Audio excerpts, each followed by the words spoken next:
What's up, everybody? Thanks for tuning in to Fan Culture. The premiere episode. We're finally here. How's it feeling, Brandon?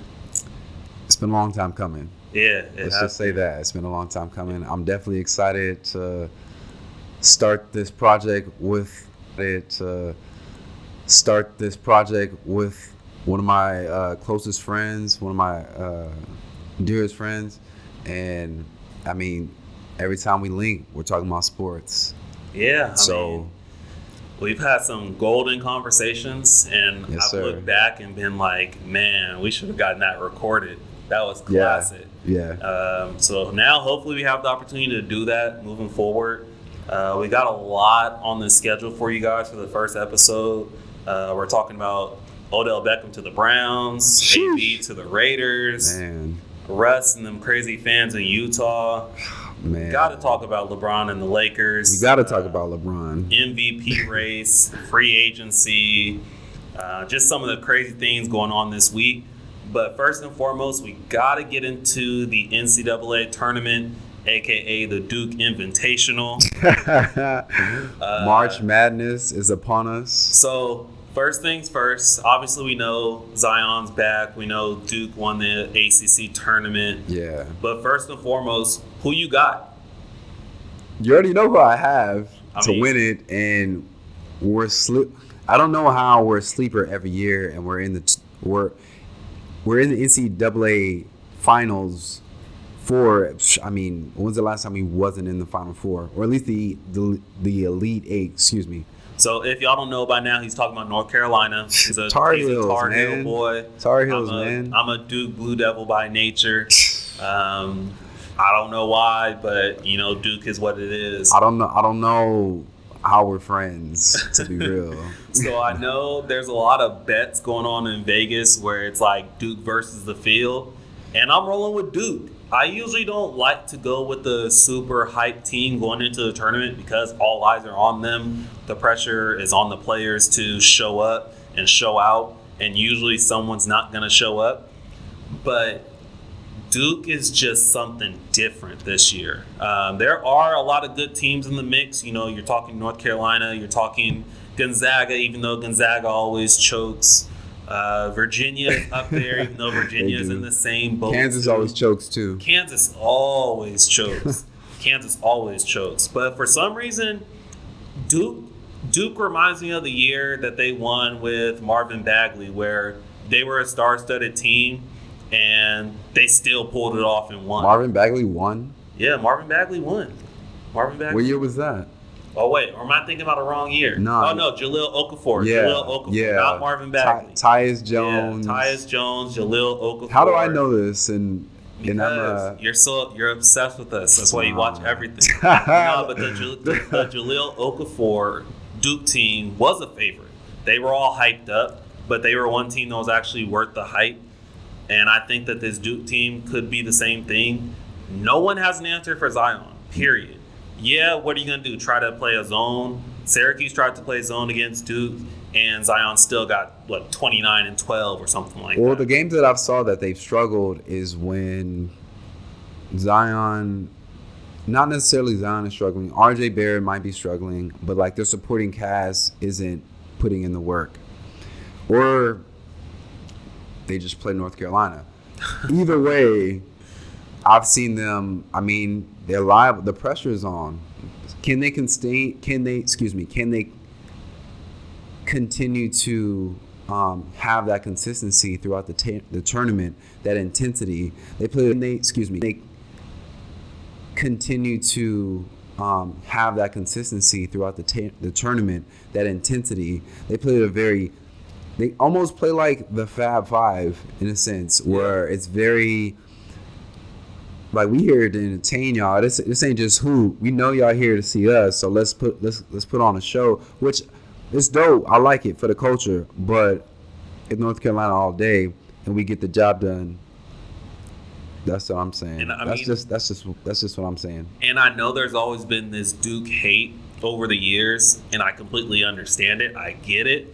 I've never been the biggest Grayson Allen, JJ Redick, Christian Laettner fan, But All at the the white same guys? time, right? All white guys. Yeah, shout out the white guys for Duke. Can we put Grant Hill in that? Nah, hey, I feel a type of way about Grant Hill. Hey, Grant Hill. While we on the topic of Grant Hill, I feel like he gets way too much hate. I mean, he's just a Who gets more hate, Jay Will or Grant Hill? Grant Hill. I feel like people actually like Jay Will, and maybe that's more so because of his college basketball analysis now. But Jay Will give you buckets, though. yeah, nah. I didn't know he was that nice until I went back and saw tape. And I can say that because if you nice, you nice. Yeah, I don't care. There was a reason he was the number 2 overall pick. I really wish he never got in that whole situation with the motorcycle. Yeah, that was unfortunate for sure. You know, still nonetheless, like he was something to deal with. But back to my Duke little tirade, if you want to call it. I feel like Duke is more enjoyable and there's a little less hate going in their direction now because Coach K said, you know, when it comes to one and dones, I'll take them. It used to be no, we want guys that want to stay here 3 to 4 years. We want the guys that no one really wanted at Michigan State, at North Carolina. But now it's like, I'll take dudes from Kansas, you know, that we're going to play for Kansas. Well, a lot of people don't talk about the passing of the torch Kentucky did with John Calipari's program. That's how Coach K, I feel like, took the blueprint of Coach Calipari's, you know, one and done, young, tremendous talent, super entertaining, you know, the John Walls of the world, the, you know, DeMarcus Cousins of the world, the Eric Bledsoes of the world even, you know, and took that formula and just took it to another level because I don't even remember the last time. I mean, North Carolina took the number 1, the number 2, the number 3, you know what I mean, recruit in the nation, and they're all playing at a high level. Cam Reddish. I mean, I'm bragging on the Duke Blue Devils. Are you sure you don't want to change your pick? No, I'm just saying, you're playing up to what you're ranked as, right? Which, you know what I mean. It shouldn't be a surprise that they're playing this well. I'm just saying that they copied the blueprint of Kentucky Wildcats, but a lot of people don't talk about that. We win more championships, though, without number 1 overall picks or top 10 picks. Yeah, I mean, when you really think about it, it's been a while since North Carolina has even had a lottery pick. The last person that got drafted super high that I can think of is like Marvin Williams, and that was around 2005, 2006. Well, I would say the last player was probably Marquis, but not a number 1. I would say a top 10 pick. I think maybe he might have been number 1. I think top 3 though. Harrison Barnes. Oh yeah, where Harrison Barnes was just like, he was a number 6 pick, I think. In the NBA? Number 6, yeah, the 6 or 7. But coming out of high school. Oh, coming out of high school. Oh, yeah. No, he was definitely marquee. Okay. He had to have been top 3 nationally when he went to UNC. Okay. So that's the last player I can think of. But, I mean, it's a luxury to have top recruits every year. I heard we're supposed to be getting, what's his name, plays for Oak Hill. His dad played in the NBA. I can't even think of his name right now. Cole Anthony. Oh, yeah. Which he's the number 1 point guard in the nation, I think, right now. So that'd be dope. I definitely like the way he plays. I don't know. He doesn't have Duke on his like list of schools anymore. He has North Carolina, and I think Oregon, and maybe like one other school. But I think what I've heard, it was Oregon or North Carolina. So hopefully he can come, because I think Kobe White's on his way out. But let's get back into the tournament. You said you have Duke to win it all. So I got Duke to win it. They're in the easiest bracket, obviously being the number 1 overall That's seed. No surprise. I think Michigan State is the number 2 seed in that bracket. Michigan State's a tough team, though. We already knew y'all was going to be number 1, but how come y'all have like no challenge whatsoever? Well, that's what they usually do for the number 1 overall seed. The only reason it doesn't get much credit or that it gets much attention is because the 1 seed usually ends up still choking at some point. I still remember that year where Virginia was the number 1 overall seed, and they lost in like the second 2000. round. That was last year. Yeah, that was just like last year or the year before, something like that. Loyola, Yeah, whatever that team Virginia. name is. The reason I never consider Virginia seriously is because they're always one of the top defensive teams in the nation, but they're one of the worst scoring teams in the nation as well. Well, they have a formula, and I feel like the last ISO player that they had was Malcolm Brogdon. I hated Malcolm Brogdon. He could ice a game, and I feel like he was highly slept on because he went to Virginia and not Duke or North Carolina or wherever one and dones go. And look what he's doing in the league now. Yeah, he's an intricate piece of Milwaukee's offense and defense. He's 6'5", 2 something. You know what I mean? He's solid. You know what I mean?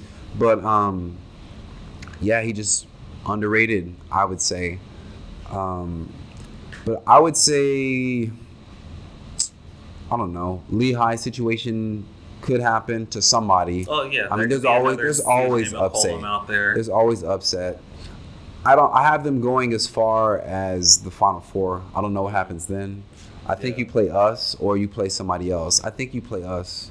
Yeah. Unless you guys are on the opposite side of the bracket. No, I think they're on the same side of the bracket. So Yeah. it'll be a Final Four matchup if both two were to advance. So I would say that scenario or Elite Eight and something weird happens. Yeah. I don't know. I mean, the concern that I have, and we talked about this a little bit off air too, is I wish that college basketball would up the fouls from 5 to 6. Oh yeah, that's right. You did mention that. I've seen too many games, especially in the tournament, where one of the star players, mind you, there's only very few college basketball star players. Let's say Zion Williams picks up 2 quick fouls in the first 5 minutes. He's going to be done for the half, and he's not going to come back until the second half. Yeah. You're talking about missing a premier player, the best player in the nation, for 15 consecutive minutes. Who knows? That's a good chunk of the game. Yeah, that's a good chunk of the game. And we've already seen how Duke plays when Zion's not on the floor or when he's not playing at all. I like R.J. Barrett, but R.J. Barrett can't carry Duke. He needs Zion as well. Well, they're what do you call it? A 1-2 punch, yeah. I would say. And I feel like Cam Reddish and Trey Jones, Tyus Jones' brother, who also went to Duke, just balances them out. The supporting cast, if the supporting cast is, I don't know their names, Connors and they aren't that deep though. Yeah, because they rely on the stars. They rely on RJ, you know what I mean? Cam, and Zion. So I would just say that if they're able to sustain that intensity, that's what I think I was trying to say earlier. Sustain that intensity for the duration of the tournament, then they have a good chance of winning. But the durability of Zion and RJ is going to be hard because the team isn't as balanced. I would say the top 4 is balanced, but the entire team isn't. Yeah. We have more balance. That's why I feel like we won more games so far. But I have North Carolina winning or at least being in the Final Four. I would say teams to watch. I saw a game the other day, and was it Ole Miss? Which team was it? I watched it right before I went into work, and I couldn't remember.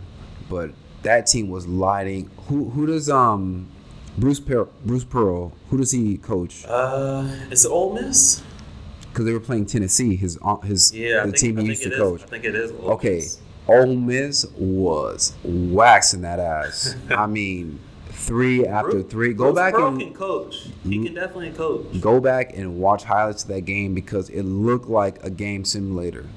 That's how good they were clicking. Tennessee went on a little run, but I think Ole Miss eventually won because when I left, they were up by like 13 points with like 3 minutes left. And Ole Miss is an 8 seed. They're playing Oklahoma in the first round. If they win that matchup, they're playing the winner of Gardner Webb and Virginia. So you may be looking at an upset alert right there. Okay, yeah. If it ends up being Virginia and Ole Miss, watch that wouldn't game. Be surprised if Ole that ends Miss up. is my. I don't know if they're really an upset team, but I mean, I definitely would choose them as an upset team. Yeah, I mean, they're not much of a sleeper, but for some They're reason, not no name, but they haven't been in the conversation for a while. I would say another team to look out for. I know a 2C isn't really a sleeper, but you got to watch out for Michigan State. Tom Izzo's teams, especially when he doesn't have the best star players or whatever the case is, his teams show up and they play hard. So you got to look out for Michigan State. They're in Duke's bracket. They could pull something off, and let's say if Duke doesn't, pull through like we expect them to, look out for Michigan State. They may make a little bit of noise, and they can play with pretty much any team in the nation. I've always been a Michigan State fan, low key, just because Magic went to Michigan State, So we'll see what happens. Yeah, no, we'll see what happens. And last thing before we change topics, do you do an NCAA bracket? I do not. The last time I did a bracket, North Carolina lost. I'll never do another bracket. I just like to watch. I'm a connoisseur of basketball. I'm a basketball enthusiast, so I just like watching good games and games played at a high level. So I'm one of those fans that I know the game of basketball. I study the game of basketball, but March Madness is so crazy to the point where you can't predict it. Yeah. Like everything isn't everything that it plays out on paper. You could have the top scoring team in the nation averaging 85 points a game, and they show up and drop like 55. Yeah. You never know when that's going to happen. I've seen it happen. I still do the brackets though, because I'd like to get a perfect bracket one day and get that payout. I can use that. I still do the brackets. It's fun, but when the bracket blows, that first upset team that you didn't pick, it's a wrap from that point. But I still participate in the fun and get frustrated every single time someone busts the bracket. That's just what makes college basketball fun. So you look forward to disappointing yourself. Basically, because my bracket's never perfect. I think I remember the year Lonzo was in it. I thought UCLA was going to go so far, and that didn't happen. I think they made it maybe to a Sweet 16 and lost to Kentucky. Yeah. But yeah, I was like, oh no, UCLA, and they just weren't it for me. So that was a good year of basketball, though. Yeah, no, it was. It was fun watching De'Aaron Fox cook Lonzo, and honestly, we'll get into it a little later. As he wears his Spurs basketball hoodie, and we'll get into it a little later too. But in front of a Laker fan's face, De'Aaron pretty much showed that he should have gone higher than Lonzo in the draft. How come y'all didn't draft him? Because you got picked before you guys could get to him? Well, yeah, we don't draft that high because we're always in the playoffs. So we'll talk about the Lakers a little later, though. You'll get to see my bashing nature a little bit more as well. All right, so we're going to get into this next segment called Preaching or Reaching. We're going to talk about some of the other top topics in sports. We're going to make a bold statement, and then we're going to decide, is that preaching? Do you agree with the statement, or do we disagree? Are you reaching? So let's talk about Odell to the Browns. Odell Beckham got traded to the Browns for a first-round pick in this year's draft, a third-round pick, and Jabril Peppers. Obviously, when you're looking at Cleveland, you're talking about Baker Mayfield, Kareem Hunt, Nick Chubb, Jarvis Landry, and now Odell. So with those all in the mix, is Cleveland now an AFC favorite? Is that preaching or reaching? What you think? I would say reaching. It's too soon to tell. Of course, Odell Beckham, I feel he's not the best wide receiver in the league. I feel like he's the most exciting wide receiver in the league. When healthy, he can definitely put yards up for sure. He's one of the best at creating space, and he looks good when he does it. So him linking up with Baker, I think, is going to add definitely an interesting complexity to that team. Who's their coach? That's the problem. Freddie Kitchens is their coach. Okay. First time coach, only been a coordinator for like 8 games. Okay, see, that's where we start to it starts to become more of a reach because you're not even strong at the coaching position, and their running back. I mean, are just going to throw to OBJ every play? Like what? Like Baker is still developing as a quarterback. I think he's going to be solid. I'm not sure what kind of quarterback he's going to be like, whether it's a pocket quarterback or kind of like a pseudo Russell Westbrook. Not Russell Westbrook. Excuse me, Russell Wilson. Wrong sport. A Russell Wilson where he kind of runs a little bit. He tries to pick up some yards himself. So it's going to be interesting. However, I feel like this year Odell needs to focus. He needs to, like, all the antics, and I call them antics because, you know, there was that one game where he had the Joker mask on his gloves. Yeah, you know what I mean? It's theater for him, but I think he needs to take his game to another level, and that's just playing smarter, being more locked in. You can play with passion, but let's be more calculating. You're not getting any younger. You know what I mean? Wide receivers, there's only a few wide receivers that I know that has played for a long period of time and has gotten the job done. Larry Fitzgerald, and he's an outstanding presence in the league and abroad. So I think he should try to mirror his game after somebody who will have somebody who has longevity, so he can have the same type of longevity in his game. Yeah, I mean, I'll have to agree with you. I'll say that it's a reach, and the reason being is coaching.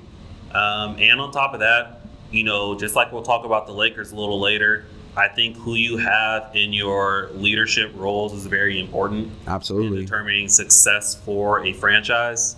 And I'm sorry, I know that Cleveland has talent now, but they're still deemed a dysfunctional organization. How can you necessarily just eliminate years and years of turmoil and get a couple talented players? Change the colors. You have Brown. Well, then they one have of to the change the Brown and squad. orange. Brown and orange, really? Well, I mean, that's how they get down in Cleveland. But I mean, I think you got to look at coaching. We don't know what Freddie Kitchens is capable of. Could he be the next Sean McVay? Sure. Could he be the next, John Gruden? I don't know. We don't know what he's capable of, and we really just have to find that out. I know Cleveland has a lot of cap space, and they're making some moves. I definitely think that they're probably a favorite in the AFC North, with Pittsburgh, likely falling off, losing AB and Le'Veon. And then the Ravens gave away their whole defense. Yeah, let's talk about that, where basically, excuse me, the Steelers lost two of their best players in the same summer, in the same year. And so, not Julio, I'm tripping. AB, Antonio Brown, yeah, that's production, okay? Le'Veon Bell, that's production. You know what I mean? I don't care if he's a diva or not. That's production either way you slice it. So their coach, what's his name again? Mike Tomlin. Mike Tomlin. I'm gonna pray for you, Mike Tomlin, because that's a tall order to have a winning season. And let's be completely honest. Ben Roethlisberger isn't getting any younger. Nah. Who they have backing him. So I think Steelers are gonna have a very interesting year, and I don't know. Mike Tomlin might be on the clock. But at the same time, I think he's been on the clock, to be real. Yeah, no, he definitely has been. This may potentially buy him some more time, not having those superstars that he's had over the past several years.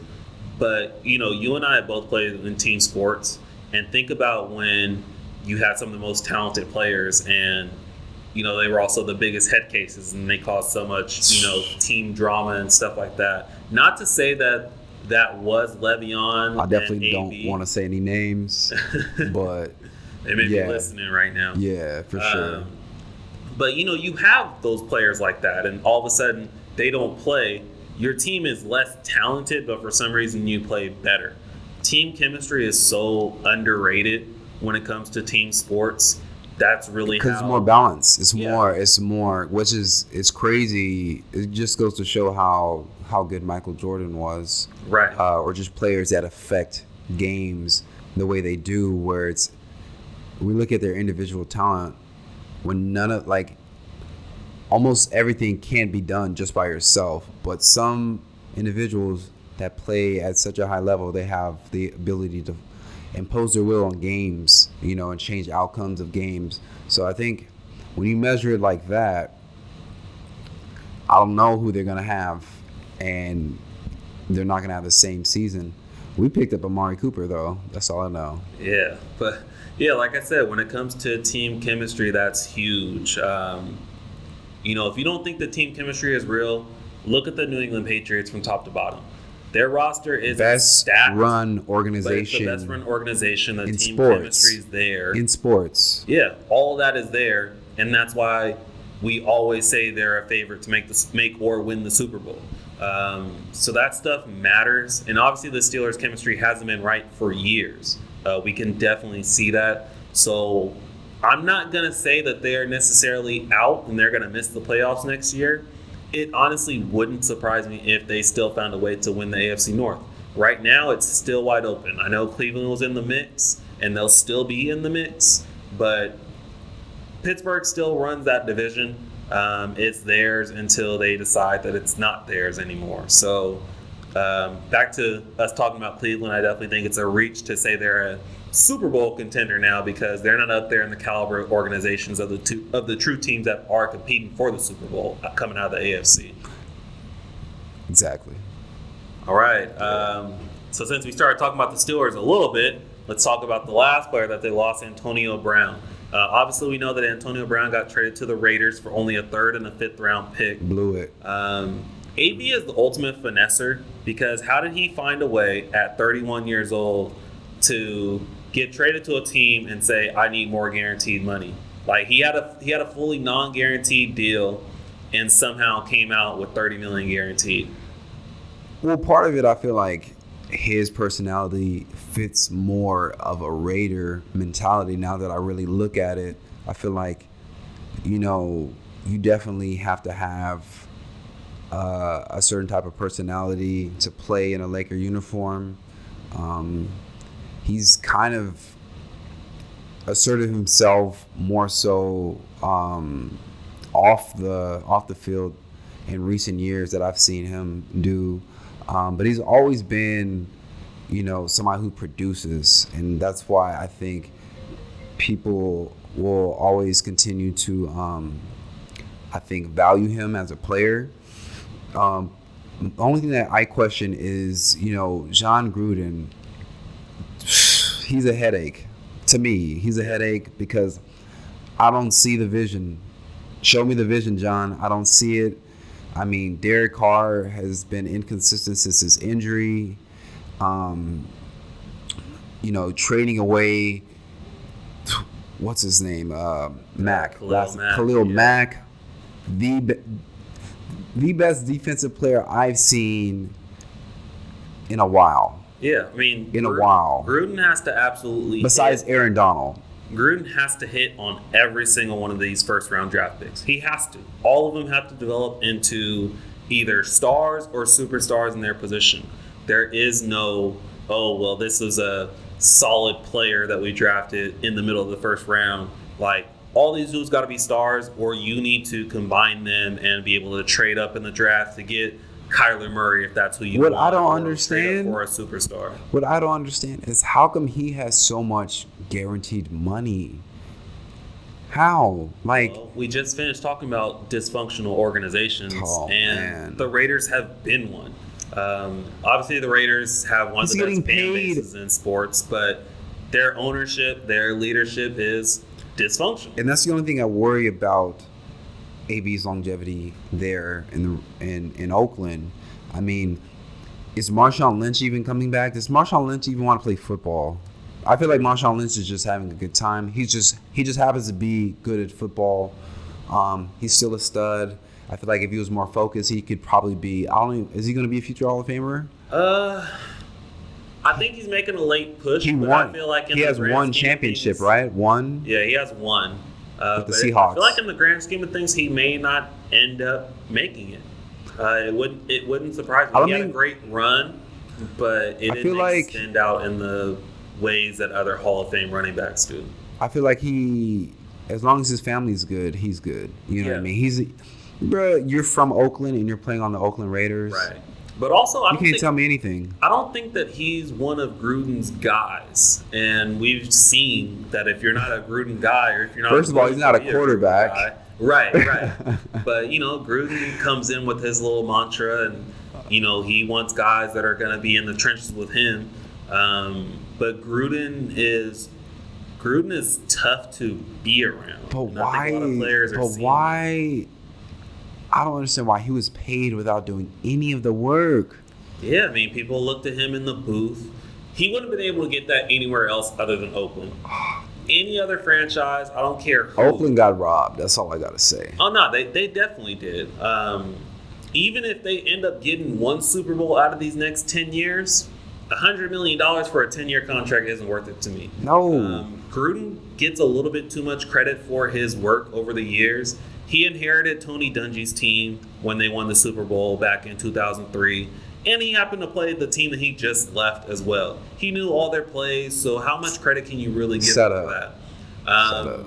He ended up being fired by Tampa Bay, 4 years after that or whatever the case is. And he hasn't been in coaching since. There's a reason why people weren't making job offers for him. You can't just, do your little Gruden's QB camp and then show up and say, hey, now I can just coach and blend right in. That's not how it works. And I think he's in for a long ride. Raiders fans, I think you guys are in for a very long ride. Well, Raiders fans, they've come to know who they are, and I mean, I just think it's funny. They're hella loyal, even though their team is trash. They just like being entertained. They don't like winning as much. Yeah, I'm convinced, or else they wouldn't be a Raiders fan anymore. But I mean, do your thing, man. But I mean, do you think that this AB move makes them a better team? Does it make them a potential playoff team? It makes them a potential playoff team if they can play remotely good defense. That's not possible. And that AB can stay open. Who's going to throw at AB? That's the only thing I'm worrying about is who's going to throw at AB on a consistent basis. Right. I mean, there's still the question mark of is Derek Carr even going to be on the team? Yeah. We've heard those rumblings since last offseason where maybe Derek Carr wasn't Gruden's guy or isn't a Gruden guy. I think that's definitely possible. For Derek's sake, I hope he leaves, just that he can be in a better situation with a better organization. But, I mean, I guess we'll see what's going to happen, in the near future. So next, we got Russell Westbrook and his situation in Utah. So we kind of know what happened with the whole situation. Russ is over there on the sideline getting ready for the game. Starts getting a little bit of jibber jabber with one of the Utah fans, and according to what Russ said, the fan told him to shut up and get on his knees like he used to. It's very odd to say to a person you don't personally know, and if you did personally know them, that'd be very odd to say. Right. Did you see the fans interview after the fact? No, when I did asked not. Him what he said? I did not. He said that because Russ said that it was him and his wife that were saying that to him. The husband said it, and then his wife said it after. That's why Russ said, "I'll F you up, you and your wife." Wow. But the fans said that Russ had ice on his knees, and all he was telling Russ is to just ice his knees. Just sit down and ice your knees, bro. I highly doubt that that's what was said. Not only because Russ said opposite, but also Patrick Patterson, I think, was on the bench at the time too and said exactly what Russ said. Said that's what the dude said to him. Utah has a reputation for being, I won't say necessarily racist, but racial, of being just excessive in general. So it doesn't surprise me that the dude said what Russell said he said, because I think he did. But why go at Russ when you know that's what his reaction was going to be? He probably assumed that's what his reaction was going to be. That's what they want, though. Yeah, they want to get a reaction out of him. That's definitely what they want. And that's exactly what they got. But I think Russ is smart enough. Well, I feel like people are smart enough, hopefully, to know that. And I'm glad that Utah did something about it. I think either CEO or their active president. Yeah, so it was the owner that had the statement and then mandate some of these things and get the fans under control. I think it's preaching, but I feel like this one's a little bit harder. I do strongly believe in governing yourselves, because a lot of times I feel like people know what to do, what you should do, but they choose not to. We all know what to do, but it's just having the courage to do it. Right. And a lot of organizations, teams, and individuals don't have the courage to do that. But I do think the NBA should have a little bit of foresight, but I'm going to retract preaching and I'm going to say reaching, because I feel like you should govern yourself. That shouldn't be an issue. And if it comes up, quash the issue. You know what I mean? I feel you, but I'm going to go preaching. And the reason I'm going to go preaching is a couple different reasons. Okay. First and foremost, we all remember the Malice in the Palace. Once the Malice in the Palace happened, shout out Ron Artest. Man. And shout out Steven Jackson. Steven Jackson, Jermaine O'Neal, they slept their share of people. I know there are people that are still feeling their ears are still need that Ron Artest, ripped Indiana, the striped shirt. I need First of all, I need a Ron Artest shirt. Jersey with the navy blue with the stripes on it. I need one of those. Beer stains and stuff on it too. Nah, I just need a crispy one, but the old school style that, not the updated version. And I'm gonna rock that. I'm gonna rock that proud. But I need that. Oh man, that was such a bad scene. Nah, it was. And I know the NBA obviously jumped in and they did their part then. And everything has been about kind of restraining from the Malice in the Palace. I think, obviously, do you think that could happen today? I hate to cut you off, but do you think that can happen? What if that happened today? I feel like if it happened today, it would be a lot worse. We only saw what happened or what the camera caught, but think about 2019. Cell phones everywhere. Oh man. Audio everywhere. Oh man. We would see. You would hear it. We would hear every fan. Somebody would go live and you would view somebody getting knocked out. Exactly. That would be demoralized. It would be hilarious to a degree. Yeah. But somebody getting beat up is not funny. But when you capture it on video, sometimes it is. Yeah. However, I think that I don't know what team would. Because Houston and Lakers got close. It got really chippy. There's some goons in the league still. Maybe not the goons, the caliber of a David West or, Larry Johnson or anyone like that. But West. There are dudes that are still about that action. And Lambeer. And if you threw beer on them, maybe they won't come into the stands, but they'll find you. So, I definitely think that it's possible that it could happen. Probably unlikely, but still possible nonetheless. But I think the NBA needs to step in because we did start to lighten up a little bit. You see how close fans are to the court.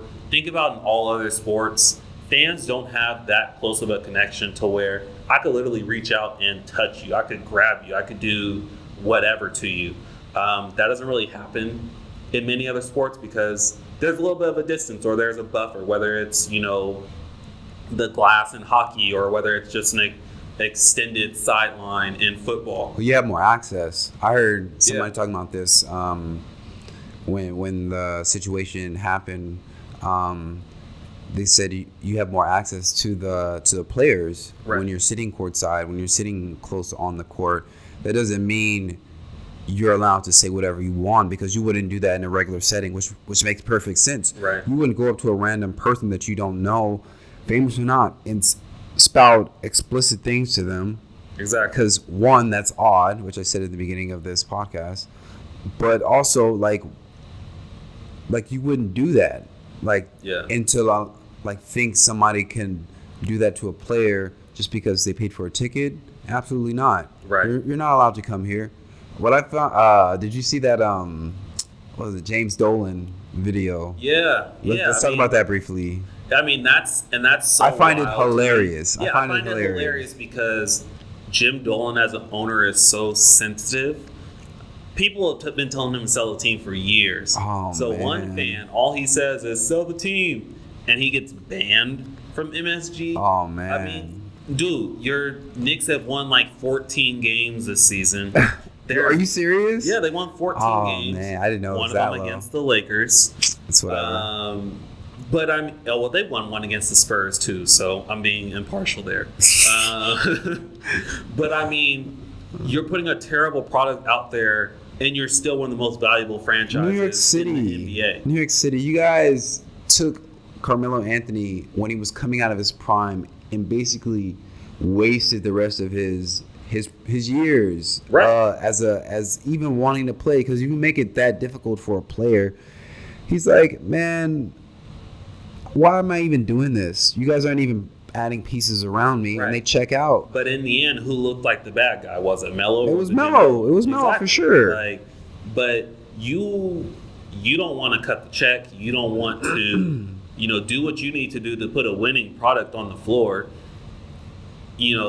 Shout out to Phil Jackson as well, because he definitely played his part in the dysfunction for a couple years. I feel like he got to the point. He didn't even want the job. Yeah, exactly. How do you? He asked him several times. Yeah, he got to the He point. didn't even want the job. Yeah, exactly. How do you? He asked him several times. Yes, he did. Which But, is insane to me. I mean, how do you hire someone? He's like Donald Trump. He's like, I don't want the job. You're hired. Yeah, he ultimately gave him an offer that he couldn't refuse. So you're telling me you're going to give me $10 million a year to do something I don't want to do? Facts. He's like, I'll bet. take it. Say less. Yeah, exactly. I could do that. That was on Dolan. Dolan had an opportunity to he could have gotten some better head coaches in there. Last time I checked, Mark Jackson's been available for years, but for some reason, no one wants to hire Mark Jackson. There's been plenty of coaches out there. There's been plenty of moves that could have been made. Maybe even for the Knicks franchise, Luke Walton would have been a better move in New York than it would be in LA, potentially. I'm not even sure if Luke Walton is a bad coach. Yeah, I mean, but because it gets amplified in all LA. of the white noise and the background noise of the media and other teams and other players and all these unnecessary LeBron questions. You guys, it's the craziest thing. I've never seen this happen to a team where almost all the guys on the team are young guys, underdeveloped, still, trying to, come into their own, showing flashes of, being decent players at the minimum. But you're also playing with one of the best players of all time, first and foremost, first ballot future Hall of Famer LeBron James, still doing crazy numbers. He goes down. We take several games back and lose traction, and we're missing the playoffs now, but we're still being talked about. Right. You can't even imagine trying to play in LA during this time. Yeah. So I mean, let's stay on the Lakers while we're there. For sure. Who's at fault for this season? Okay, off the field or off the court, it's LeBron James' fault. Indirectly. Mm-hmm. Just because of who he is. Tracking that much, there hasn't been that much buzz in LA. Lonzo Ball, if you add Lonzo Ball and LeBron James, I mean, that's a season's worth of things to talk about. Yeah. But just the culmination of all those things, Magic Johnson coming back, Genie Bus, it was Tinseltown again. It was, Showtime Lakers. All those things that Laker fans have been clamoring for. I think Laker fans are probably one of the most spoiled bunch of fans in the world. Just Definitely. because we're such a storied franchise and we have so many Hall of Famers, we love everything instantly. And just the nature of LA. Right. Everything's marquee, everything's box office, and it comes with the territory. However, I think that people just need to relax. People need to relax and then allow people to play and develop, because let's be real, the Golden State Warriors wasn't the Golden State Warriors 10 years ago. They were starting to become the Golden State Warriors, but you got to think about it. Who was the best before Steph Curry? Who was the Golden State Warriors' best player? Monte Ellis. Right. Monte Ellis was your guys' best hope, and then y'all like, oh, this kid Steph, he's starting to like come around. How long did that process take? Everybody wants to rust. Let these guys play.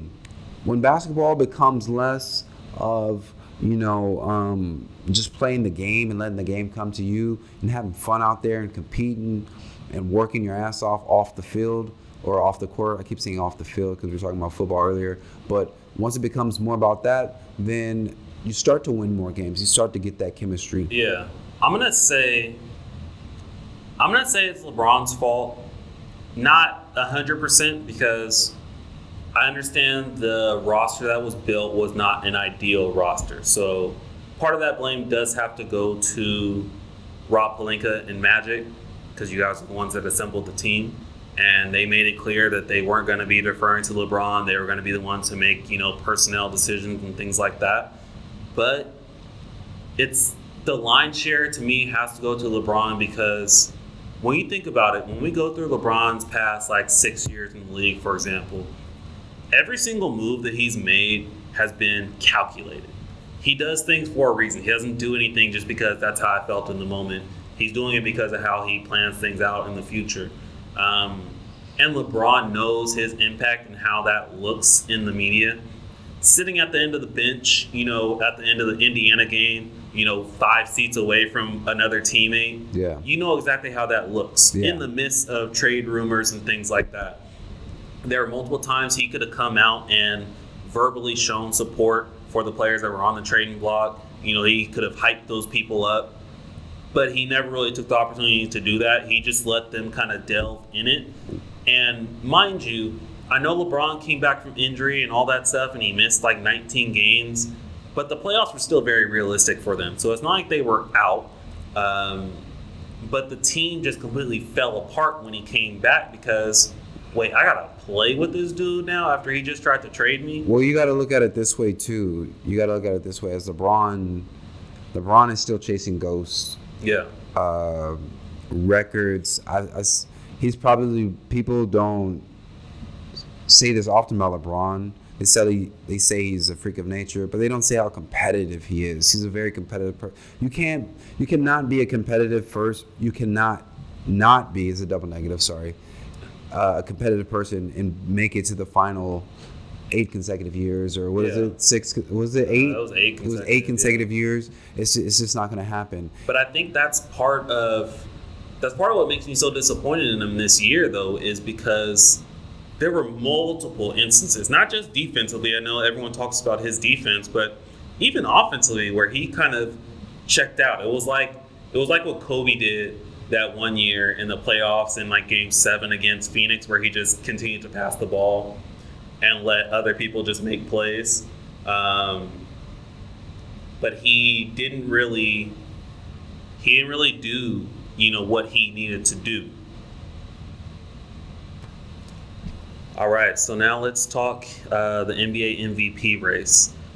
I'm pretty sure it's like pretty well known that it's a 3-man race right now when you think about either Giannis, James Harden, Yeah. or PG.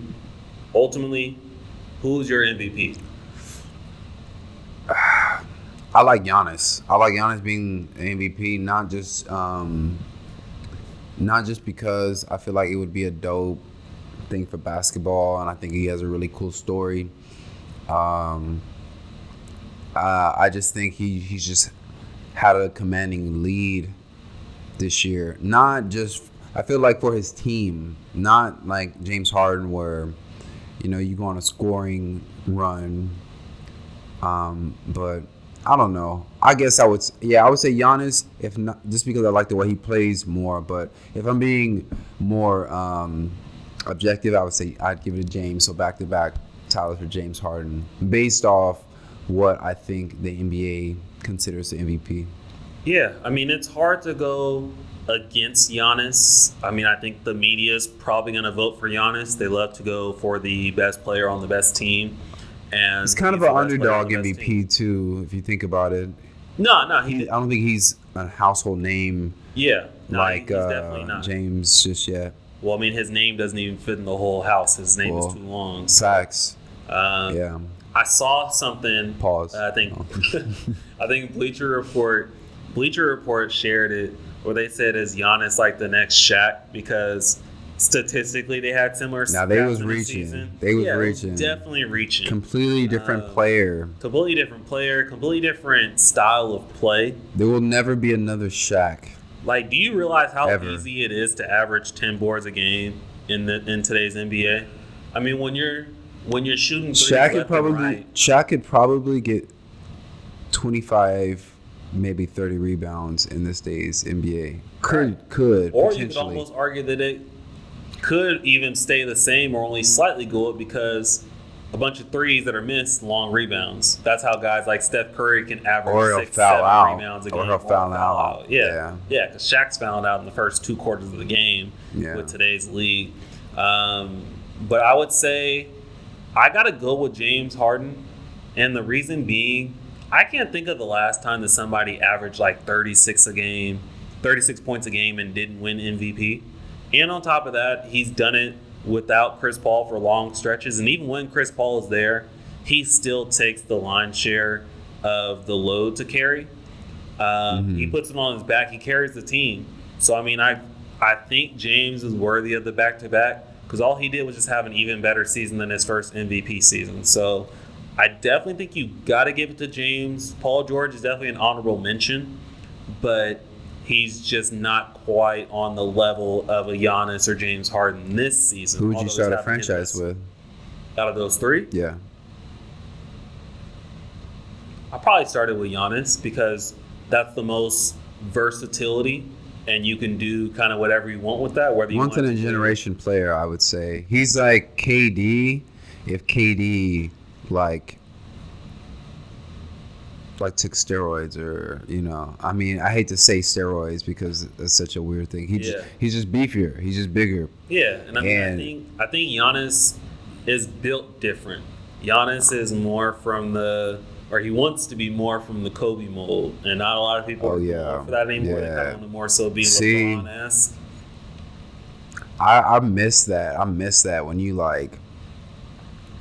that age of basketball where if you dunked on a dude, you let him know about it. You know what I mean? You can't even flex on nobody no more. You got to flex into the crowd and all that. Right. Yeah. I mean, they're trying to prevent the fights, but that's competition. Yeah. Competition. That's how it's played. Taunting. That's letting you know, hey, I just made that 3, and your referees don't even know what real taunting is. Like when James Harden crossed Wesley Johnson and just looked down at him while he was on the ground, that was taunting. Right. I loved it. Right. Don't get me wrong, but that was taunting. So if the referees were aware, if they knew how it was on the playgrounds and stuff like that, that's taunting. You really think they don't know, or do you think that's just the way they want them to ref? Maybe a combination of both, but there's some things that they reach on as well. Like I remember last week or the week before, Trae Young hit a 3 and then he kind of stared. It was such a brief stare down at Chris Dunn. But then he got a tech, and that was the second one. Shout out to Trae Young playing up to his potential and potentially better because he's making the same shots that he was making in college. Yeah. And he's making them greater difference with ease. And that's what I like to see, because a lot of people, they count you out. A lot of sports analysts count you out because of your size or whatever. But I mean, underdog story or whatever you want to call it, I'm a Trae Young fan. I'm just putting that out there. Yeah, no, I definitely like Trae Watched Young. him in high school too. Yeah, no, shout outs to him. I remember he was on the same AAU team as Michael Porter Jr. and that just wasn't even fair. So shout outs Trae Young. They were on the same AAU They were on the team? same AAU team. That's I just wild. saw highlights of it again a couple of days ago, and it wasn't Yeah. even fair how they were Yeah. doing people. So yeah, shout Michael out Trae Porter Young. Jr. If he's able to play up to his potential, the Nuggets are going to be nice. Oh, The yeah. Nuggets are going to be like Philadelphia, but in the West. Yeah, Because Michael Porter Jr. to me is on par, at least last when I saw him play. At least last when I saw him play in high school, he was on par with Ben Simmons as far as like production of numbers, Oh, yeah. grabbing boards, just being that MVP type of player for your team, or just imposing his will on a game. right. But it's gonna be interesting. It's gonna be real interesting. Nah, for sure. But yeah, James for MVP.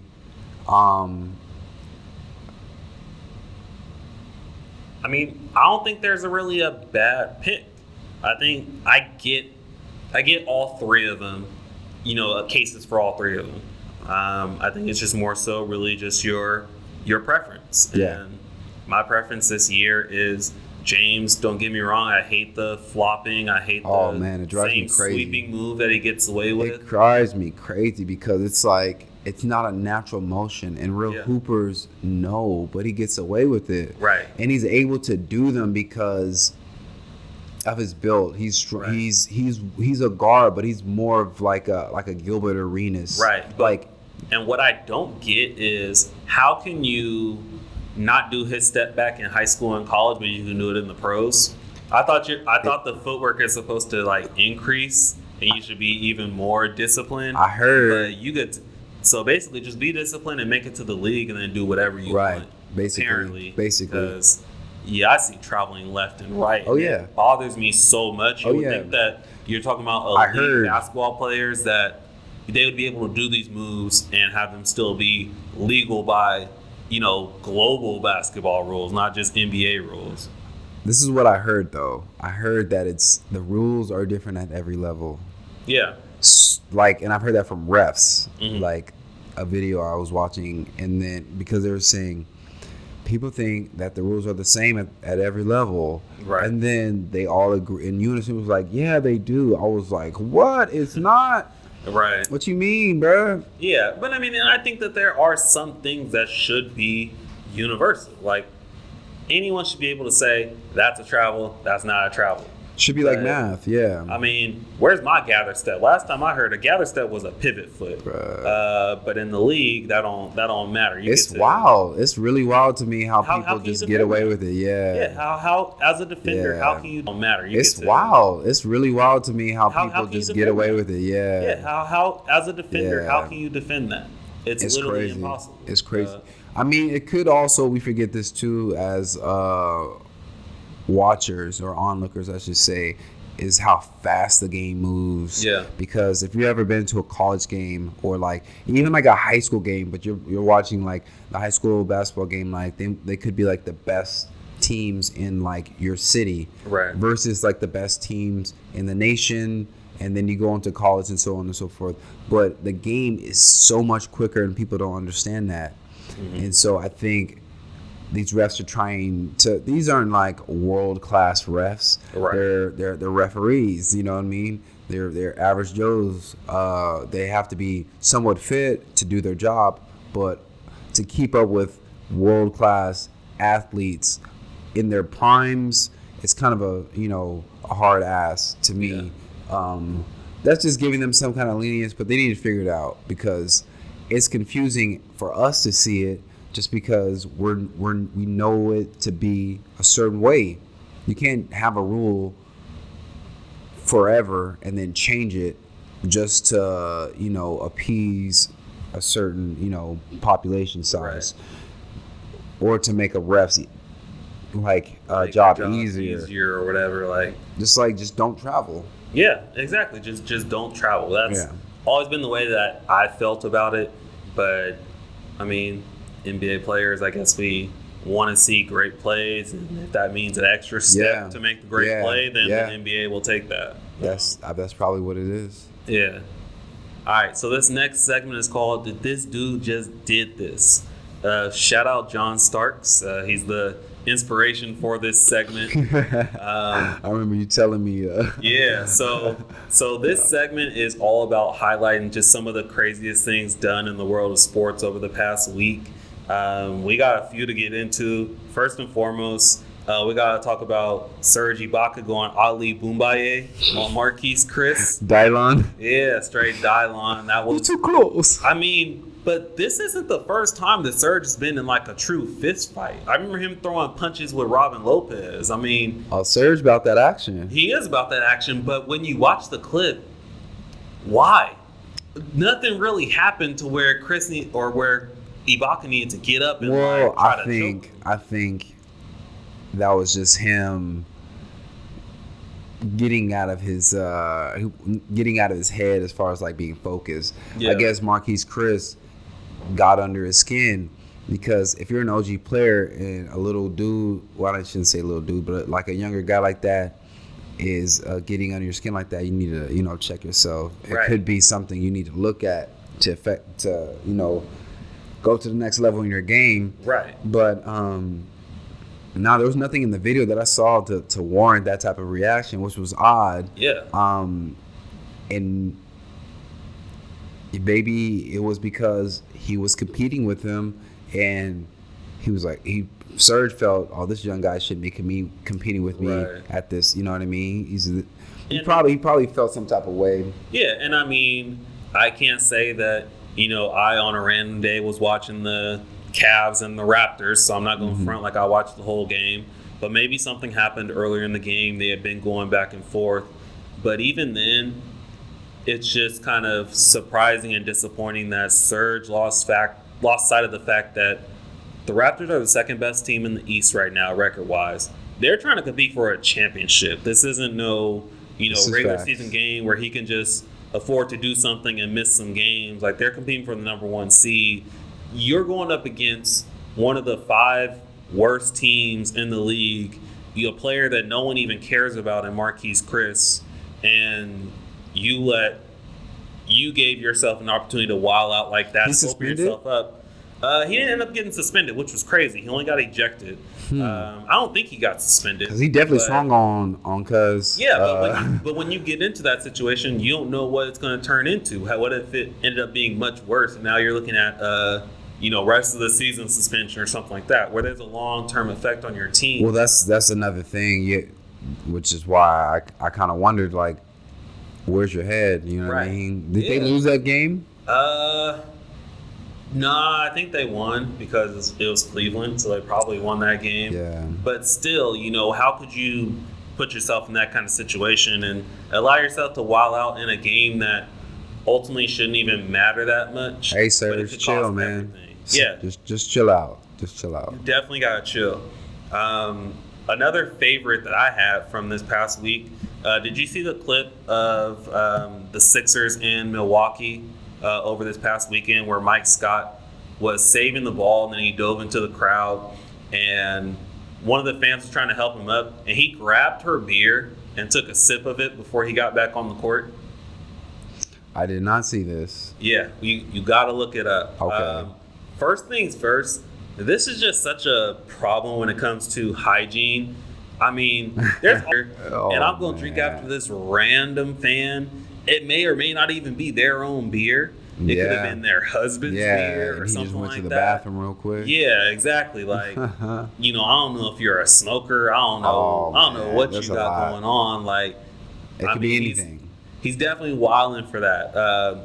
It was a white lady, so I was kind of surprised that she probably didn't call him an N-word or something like that. Wait, Mike Scott? Yeah, Mike Scott.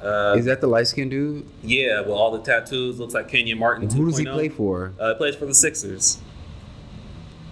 So he came back? I thought he was playing overseas. Yeah, so he came back. Okay. And speaking of, because I know we were talking about goons earlier, Mike Scott is one of those goons that's still in the league right now. That's funny. But yeah, straight took a sip of her beer and then ran back onto the court. The question is, what kind of beer was it?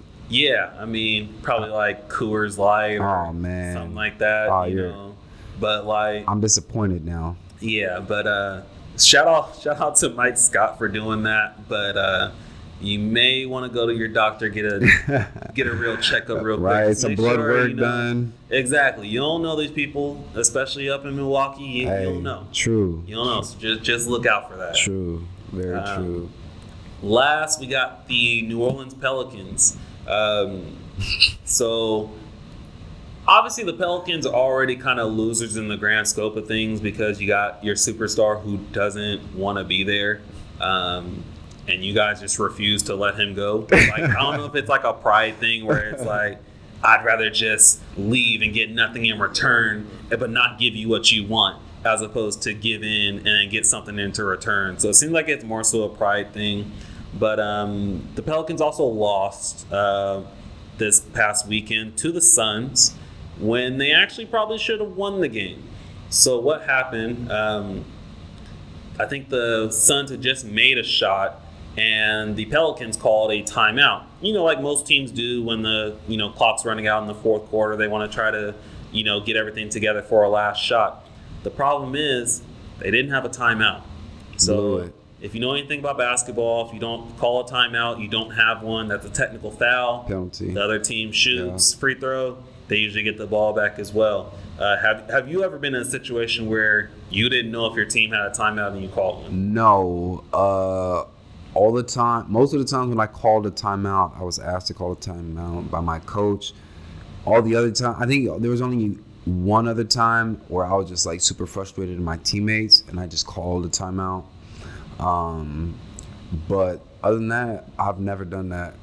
Yeah, I mean, I don't see how, especially coaches, because they always remind you of how many timeouts you have. I mean, I thought that JR was maybe playing, but I guess he wasn't. But I don't see how a coach or even professional players don't know when you have a timeout and when you don't. They reinforce that all the time. I don't know who called the timeout. I have to go back to the video and go see. Mm-hmm. But for someone on the floor or on the bench to not know that you don't have a timeout and cost you a game in that way is just that's just unforgivable. Whoever that is, they gotta be traded. They gotta be. Like they gotta be fired. You gotta run some laps.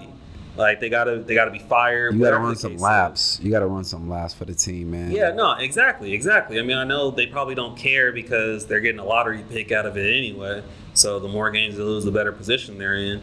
But you gotta know the situation. I mean, Phoenix is probably, and the sad thing is, Phoenix is probably lightweight trying to lose the game because they have the second worst record in the league. So they're trying to tank, and like the Pelicans, like, nah, hold my beer. How do you try to lose game? That's crazy to me. Right, like I can never understand it, and that's probably part of the reason why it's good that I'm not a professional athlete, because I can't rock with losing like that. Yeah, no. But the Suns are out here giving games away. Like, some of the teams to lose to them, kind of the same thing with the Knicks.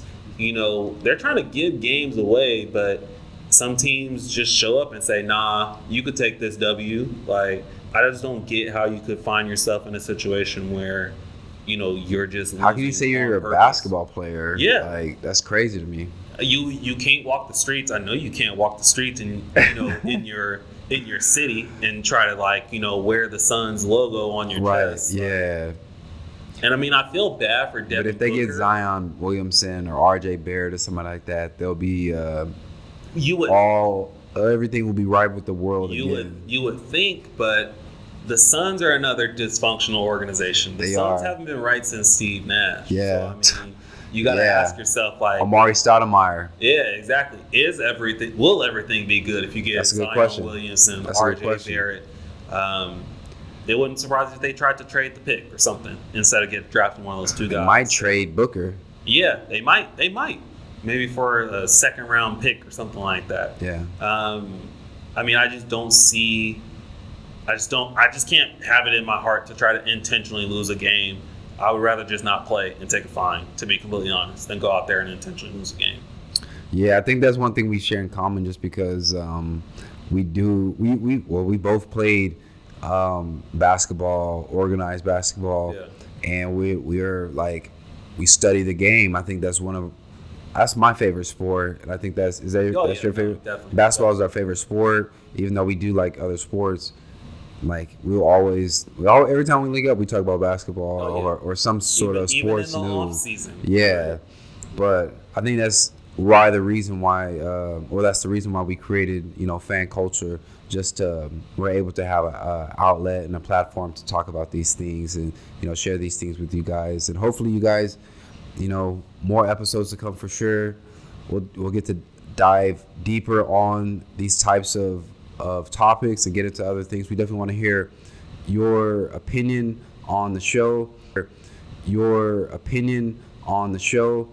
and start to get familiar with fan culture because we're going to be sticking around for a little bit. Yeah, definitely. Like Brandon said, while we're on that topic, make sure to follow us on Instagram, follow us on Twitter at FanCulturePod.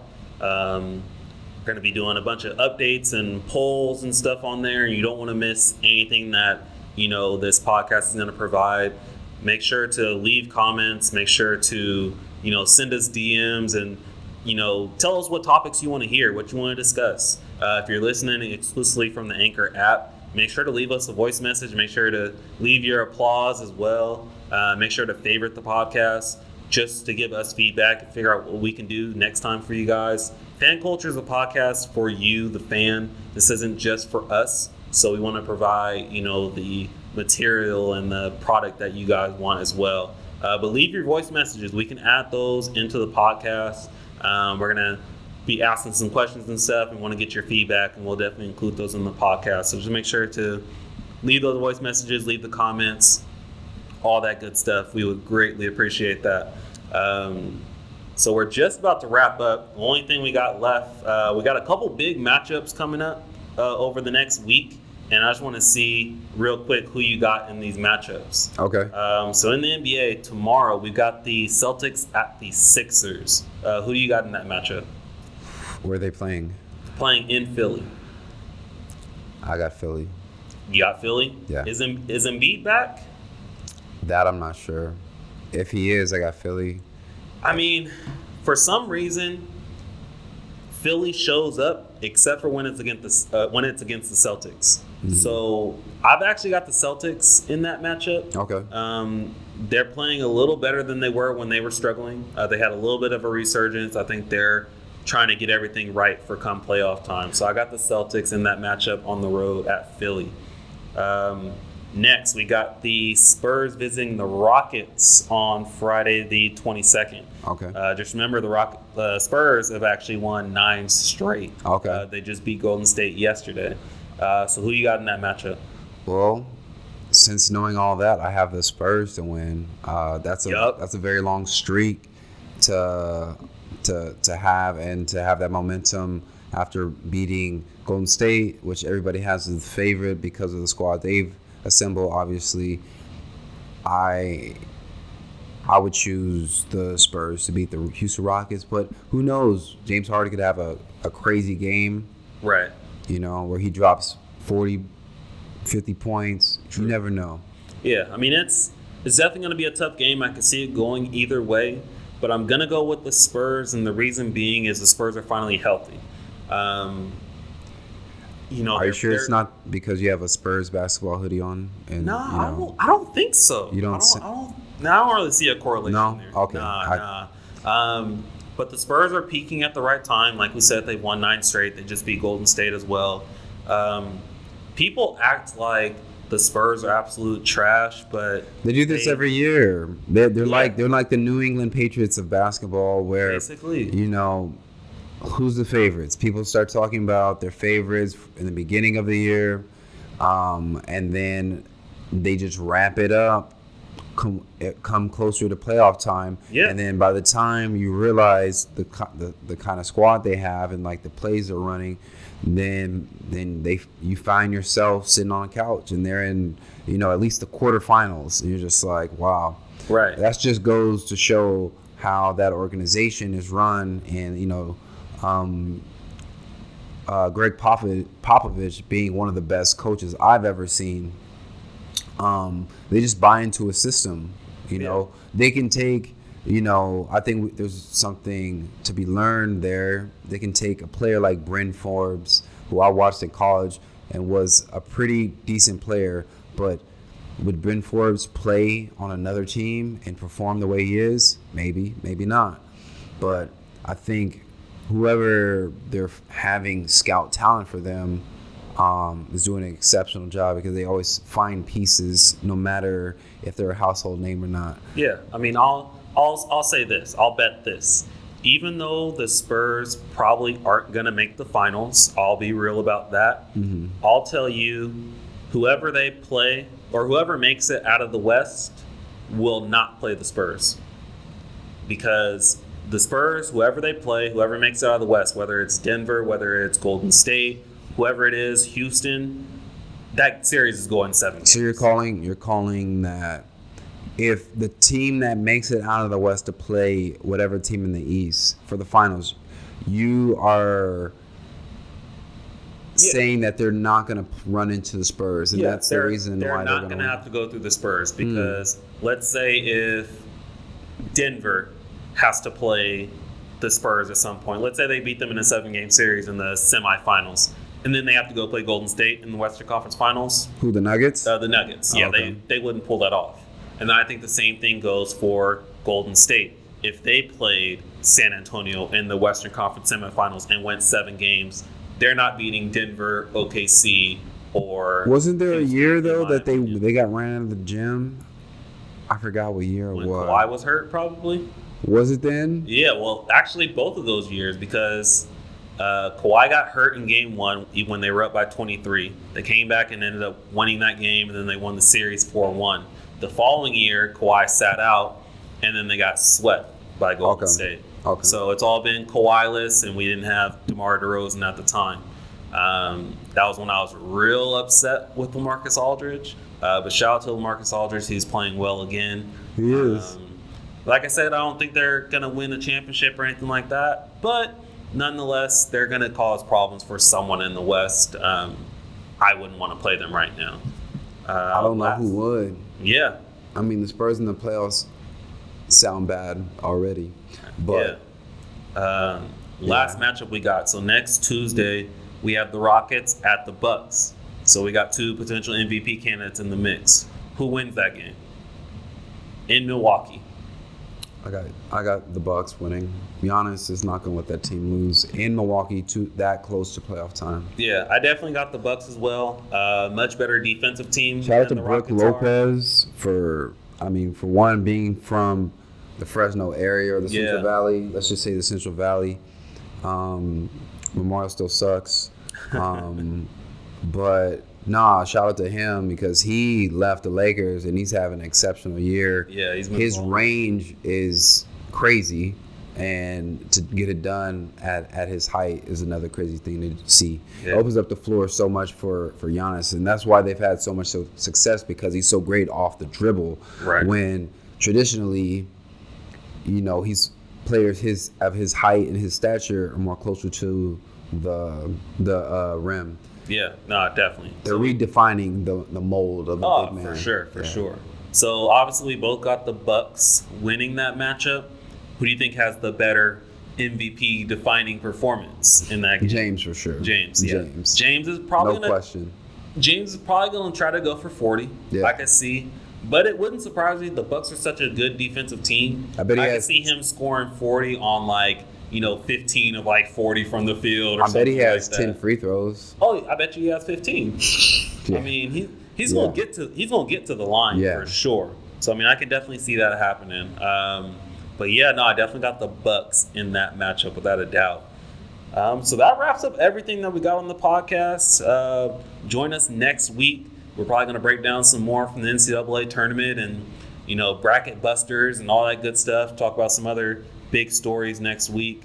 Like we said, don't forget to like the podcast, follow us on Instagram, follow us on Twitter, comment everywhere you can, give us any sort of feedback. We definitely appreciate it. We love you guys as viewers. We want to keep this going. Brandon, you got anything to add?